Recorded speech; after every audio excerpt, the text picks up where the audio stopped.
बढ़ेंगे भीलवाड़ा के बिजोलिया से। खबर है जहां बिजोलिया बस स्टैंड पर देर रात हंगामा हो गया। रोडवेज बस में तोड़फोड़ की गई, साइड और फ्रंट शीशे यहां पर तोड़े गए हैं। आरएसआरटीसी चालक परिचालक से मारपीट का आरोप यहां पर लगाया गया है।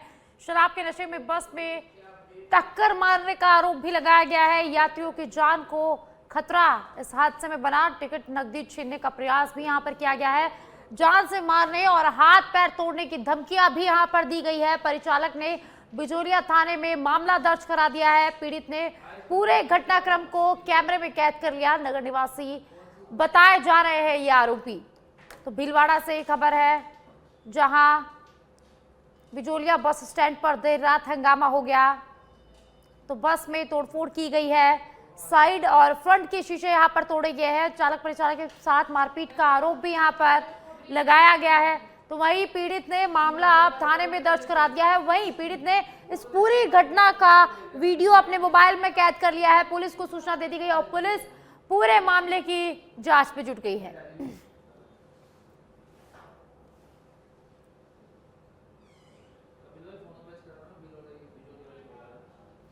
भीलवाड़ा से खबर है जहां रोडवेज बस में तोड़फोड़ की गई। देर रात बस स्टैंड पर जोरदार हंगामा हुआ।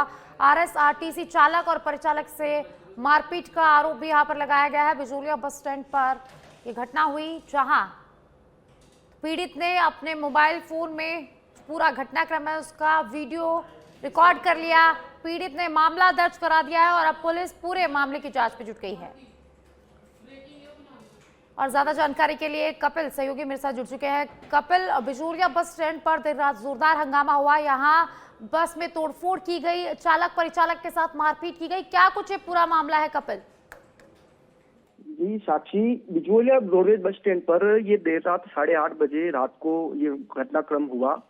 जब जयपुर से आई बस साइड में खड़े होकर यात्रियों को उतार रही थी, इस दौरान पीछे से आए वाहन चालक ने चालक और परिचालक के साथ बदतमीजी की और उनके साथ आए 2 अन्य लोगों ने भी उनके साथ मारपीट कर दी और वाहन को साइड में लगाने की बात कही। गुस्साए लोगों ने मौके पर बस का साइड ग्लास एवं फ्रंट कांच भी फोड़ दिया। घटना के बाद चालक और परिचालक ने पुलिस को सूचना दी। पुलिस ने आकर मौका देखा, साथ ही उनकी रिपोर्ट पर मामला दर्ज कर जांच शुरू की है। जी कपिल, जिन्होंने मारपीट की, तोड़फोड़ की, उनकी पहचान हो पाई है? वो कौन लोग थे? जी जी जी, ये बिजोलिया क्षेत्र के ही निवासी बताए जा रहे हैं। तीनों भाई हैं जो पुलिस थाने के नजदीक ही निवास करते हैं, जिनके संबंध में पुलिस पूछताछ कर रही है और जांच कर रही है। जी बहुत बहुत शुक्रिया कपिल इस तमाम जानकारी के लिए। और अब जयपुर से खबर है जहां नल मित्र भर्ती को लेकर अभ्यर्थियों का इंतजार लगातार लंबा होता जा रहा है। जल जीवन मिशन के तहत आवेदन प्रक्रिया पहले ही पूरी और अब तक जिलों से चयन सूची जारी नहीं हो सकी है। लंबा इंतजार होने से अभ्यर्थियों में नाराजगी यहां पर बढ़ गई है और अब सीएम भजनलाल शर्मा पर नल मित्र अभ्यर्थियों की निगाहें टिकी हुई है। सरकार से शीघ्र सूची जारी करने की मांग यहां पर तेज हो गई है। पंचायत चुनाव से पहले सूची जारी होने की अटकलें हैं। जल जीवन मिशन के स्थानीय स्तर पर रोजगार से जुड़ी भर्ती सूची जारी होने से हजारों अभ्यर्थियों को राहत मिलने की उम्मीद है। उसी के साथ नल मित्र भर्ती पर सरकारी निर्णय का बेसब्री से लगातार इंतजार किया जा रहा है। तो जयपुर से खबर है जहां नल मित्र भर्ती को लेकर अभ्यर्थियों का इंतजार लगातार लंबा होता जा रहा है। जल जीवन मिशन के तहत आवेदन प्रक्रिया पहले ही पूरी हो चुकी है और अब तक जिलों से चयन सूची जारी नहीं हो पाई। लंबा इंतजार होने से अभ्यर्थियों में नाराजगी यहां पर बढ़ गई है। नल मित्र अभ्यर्थियों के निगाहें अब सीएम भजनलाल शर्मा पर टिकी हुई है। सरकार से शीघ्र सूची जारी करने की मांग तेज हो गई है। पंचायत चुनाव से पहले सूची जारी होने की अटकलें भी यहां पर लगाई जा रही है। इसी के साथ जल जीवन मिशन में स्थानीय स्तर पर रोजगार से जुड़ी भर्ती सूची जारी होने से हजारों अभ्यर्थियों को राहत मिलने की उम्मीद है। तो नल मित्र भर्ती पर सरकारी निर्णय का अभ्यर्थी बेसब्री से यहां पर इंतजार कर रहे हैं।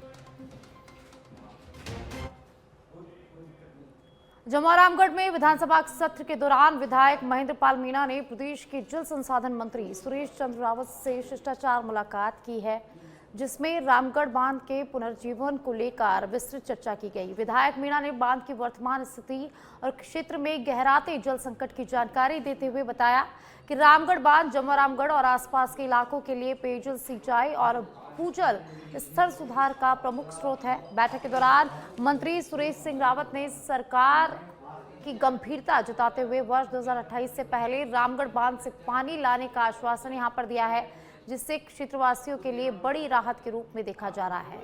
मुलाकात के बाद विधायक महेंद्र पाल मीणा ने सोशल मीडिया के माध्यम से इसकी जानकारी साझा की है।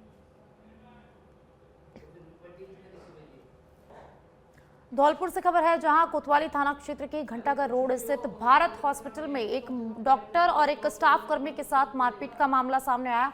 बताया जा रहा है कि करीब 2 दर्जन ग्रामीणों ने अस्पताल पहुंचकर डॉक्टर और स्टाफ के युवक के साथ लात घुसे से मारपीट की और यह पूरी घटना अस्पताल में लगे सीसीटीवी कैमरे में कैद हो गई है। जानकारी के अनुसार 20 जनवरी को इंदौली बसई नवाब सैपुई निवासी 27 वर्षीय बबीता की भारत हॉस्पिटल में डिलीवरी हुई थी और उसके बाद तबीयत बिगड़ने पर उसे आगरा और फिर जयपुर रेफर कर दिया गया, जहां एसएमएस अस्पताल में उसकी मौत हो गई है। महिला की मौत से आक्रोशित परिजन शुक्रवार को अस्पताल पहुंचे और मारपीट की सूचना पर कोतवाली थाना पुलिस मौके पर पहुंची है और कुछ लोगों को डिटेन भी कर लिया गया है। फिलहाल पुलिस पूरे मामले की जांच में जुटी हुई है। तो धौलपुर से खबर है, जहां एक हॉस्पिटल में डॉक्टर और स्टाफ कर्मी के साथ मारपीट का मामला सामने आया है और मारपीट का वीडियो भी यहां पर सामने आया। आपको बता दें कि हॉस्पिटल में लगे सीसीटीवी कैमरे में ये पूरी घटना का जो वीडियो है वो कैद हो गया है। पुलिस ने मामला दर्ज कर लिया है और अब पुलिस पूरे मामले की जांच में जुट गई है। यहाँ बच्चा आई पहले सरकारी में लेके बसीनवाब को शुक्ला नाम, उन्होंने हॉस्पिटल का नाम बताया, वहाँ ले जाओ। इन्होंने कहा नॉर्मल कर देंगे। 15,000 रुपये लीजिए, पहले 15,000 रुपये लेके फिर डिलीवरी शाम को हुई है, सुबह छुट्टी कर दी है। 5 लाख रुपये। हाँ, बता। दूसरे दिन इन्होंने 5 लाख रुपये मांगे। हमारी भाई हम पे तो है नहीं, फिर जिन तो आगरा ले, फिर आगरा दिन एम्बुलेंस का। मैं यहाँ पे ऑन कॉल सर्जरी के लिए आता हूँ। अभी मैं एक पेशेंट की सर्जरी के लिए आया था।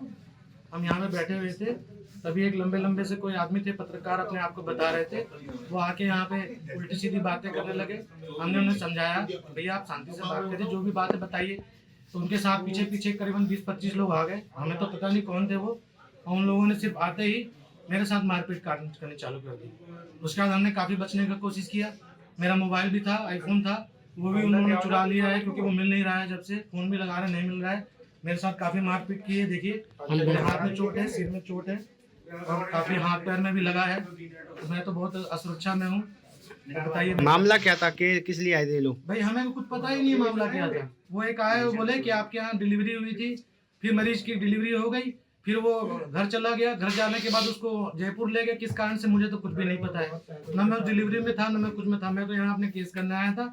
उल्टा वो मेरे पीठ पड़े कि यही डॉक्टर है, ये करके मुझे मारने लगे। और आप टोडा भीम से खबर है, जहां टोडा भीम क्षेत्र में शुक्रवार देर रात लेपर्ड का मूवमेंट सामने आया, जिसका वीडियो रास्ते से गुजर रहे एक वाहन चालक ने अपने मोबाइल में रिकॉर्ड कर लिया। यह वीडियो आप टोडा भीम में सोशल मीडिया पर तेजी से वायरल हो रहा है। बताया जा रहा है कि यह वीडियो टोडा भीम बाईपास के पास सैनी कॉलोनी के नजदीक का है, जिसमें पैंथर सड़क क्रॉस करते साफ देखा जा रहा है। लेपर्ड के इस मूवमेंट के बाद आसपास के इलाकों में दहशत का माहौल बना हुआ है और खासकर इसलिए क्योंकि बाईपास से कुछ ही दूरी पर कस्बे का बाजार क्षेत्र स्थित है। स्थानीय लोगों में डर का माहौल है और वन विभाग से गश्त बढ़ाने की यहाँ पर लगातार मांग की जा रही है।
और अब हिंडौन से खबर है, जहां करौली जिले के हिंडौन सिटी स्थित कृषि उपज मंडी को भले ही फर्स्ट क्लास का दर्जा मिला हो, लेकिन जमीनी हकीकत इसके बिल्कुल उलट नजर आ रही है।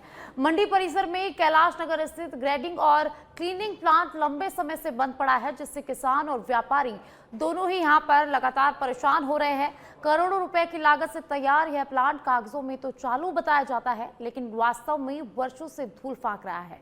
प्लांट के बंद होने के कारण किसानों को अपनी उपज की सफाई और छटाई निजी स्तर पर करानी पड़ती है, जिससे उन्हें 200 से 300 रुपए प्रति क्विंटल तक का अतिरिक्त खर्च उठाना पड़ रहा है और उनकी आमदनी पर इसका सीधा असर पड़ता नजर आ रहा है। भाजपा नेता जुगल चतुर्वेदी ने आरोप लगाया कि मंडी को फर्स्ट क्लास का दर्जा मिलने के बावजूद बुनियादी सुविधाएं नदारद है और अधिकारियों को बार बार शिकायत करने के बावजूद कोई कार्रवाई यहां पर नहीं हो पा रही है। कृषि उपज मंडी जो एसएनी की है अपनी हिंडौन में, तो उसमें क्या है, सुविधा के नाम पे कुछ भी नहीं है। किसानों व्यापारियों को बहुत परेशानी उठानी पड़ रही है। यहाँ ग्रेडिंग प्लांट है जो करोड़ों रुपए में लगाया गया था, वो 2-3 साल से बिल्कुल बंद है, जिससे किसानों को उनकी फसल का सही तरीके से दाम नहीं मिल रहे और अधिकारी बेपरवाह हैं। इस ओर कोई ध्यान नहीं है अधिकारियों का। क्या आप किस सरकार की शिकायत करेंगे? बिल्कुल मुकम्मल। और अब जोधपुर से खबर है, जहां कथावाचक साध्वी प्रेम बाइसा की संदिग्ध मौत मामले में आज पोस्टमार्टम रिपोर्ट सामने आने वाली है। पिता ने गलत इंजेक्शन का यहां पर आरोप लगाया। विधानसभा में भी इसकी गूंज रही, जहां सरकार ने एसआईटी जांच और न्याय का यहां पर भरोसा दिलाया है। तो जोधपुर में साध्वी प्रेम बाइसा की रहस्यमयी मौत हो गई थी और अब इनकी मौत के बाद कई सवाल यहां पर खड़े हो गए हैं। वहीं साध्वी प्रेम बाइसा के पिता ने गलत इंजेक्शन का आरोप यहां लगाया है और इसी के साथ कई सारे सवाल खड़े हो गए और आज पोस्टमार्टम रिपोर्ट सामने आने वाली है। पोस्टमार्टम रिपोर्ट का इंतजार किया जा रहा है। आपको बता दें कि कल साध्वी प्रेम बाइसा की उनके पैतृक गांव में समाधि दी गई है और ज्यादा जानकारी के लिए प्रदीप जोशी मेरे सहयोगी जोधपुर से मेरे साथ लाइव जुड़ चुके हैं। प्रदीप, साध्वी प्रेम बाइसा की मौत के बाद कई सवाल खड़े हो गए हैं। पोस्टमार्टम रिपोर्ट आज आने वाली है, तो क्या कुछ जानकारी?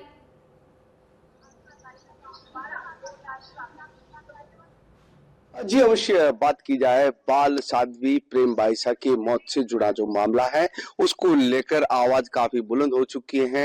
विधानसभा में भी मुद्दा उठाया जा चुका है और वहीं उनका जो अंतिम संस्कार है, जो बैकुंठी निकाली गई थी उनके पैतृक गांव बालोद के पास में पेरव गांव था, वहां पर निकाली गई है। हम आप पहुंचे हैं जहां पर बाल साध्वी प्रेम बाइसा ने अंतिम सांस ली थी। मैं वहां का नजारा दिखाऊंगा। जो कंपाउंडर था देवी सिंह राजपुरोहित, जिसे पुलिस ने हिरासत में ले रखा था, वो ये आश्रम है जहाँ पे आप देख सकते हैं जन जीवन कल्याण संस्थान, ये वही आश्रम है। इस आश्रम में एक रूम बना हुआ है जिसे पुलिस पहरे में यहाँ पर लॉक कर रखा है। ये आप देख सकते हैं इस वक्त इस मकान को जहाँ पे बाल साध्वी अपना जीवन यापन कर रही थी, अपने पिता के साथ यहाँ पर रह रही थी, यहीं पर उनकी तबीयत नासाज हुई थी, तबीयत बिगड़ी थी और यहीं पर उनके पिता द्वारा एक कंपाउंडर को बुलाया गया था, जो देवी सिंह नाम का जो कंपाउंडर था राजपुरोहित, उसको बुलाया गया था। सबसे अहम बात है, अगर हम साक्ष्य की बात करें तो आप देख सकते हैं जो साक्ष्य है इस जो आवास में जो जन जीवन कल्याण संस्थान बाल कुटीर है, ये जो सीसीटीवी के कैमरे लगे हैं, तो कहीं न कहीं ऐसा भी संशय जताया जा रहा है कि जो सीसीटीवी है वो यहाँ से हटा दिए गए हैं। हटाने के साथ ही जो आस पड़ोस है उसकी अगर बात करें तो कुछ भी नहीं है। बाजू वाला जो मकान है यहाँ पर भी केवल एक पोस्टर लगा हुआ नजर आ रहा है और उसके पास में अगर दूसरी साइड की अगर हम बात करें, ये जो नजारा है जोधपुर के आरती नगर का, जो पर जो साधना कुटीर आश्रम के नाम से इसको बनाया गया है। पुलिस का यहाँ पर काफी पहरा लगा रखा, आप देख सकते हैं मेरे सहयोगी हुआ पीछे का जो नजारा है यहाँ का शहर से काफी अलग हटकर ये बोरनाडा जो क्षेत्र है, उसी बोरनाडा क्षेत्र में ये बाल साधना जो साध्वी थी उसी को लेकर यहाँ पर उनका जीवन यापन हुआ है। जीवन यापन होने के साथ ही जो मुख्य रूप से अगर देखा जाए तो जिस तरह से ब्रह्मनाथ जो उनके पिता हैं उनके द्वारा जो अभी तक जांच की बात की गई थी, न्याय दिलाने की बात की थी, पूर्व में जो वीडियो वायरल हुआ उनको लेकर कुछ लोग यहाँ पे स्थानीय निवासी है जिनसे भी बात करेंगे। आप यही रहते हैं क्या नाम है आपका? राम निवास जी, कितने समय से रहते हैं बाल साध्वी जी यहाँ पर? बाल साधु जी तो काफी समय से रहते हैं और सोसाइटी में भी अच्छे घुले मिले हैं, जैसे दीपावली।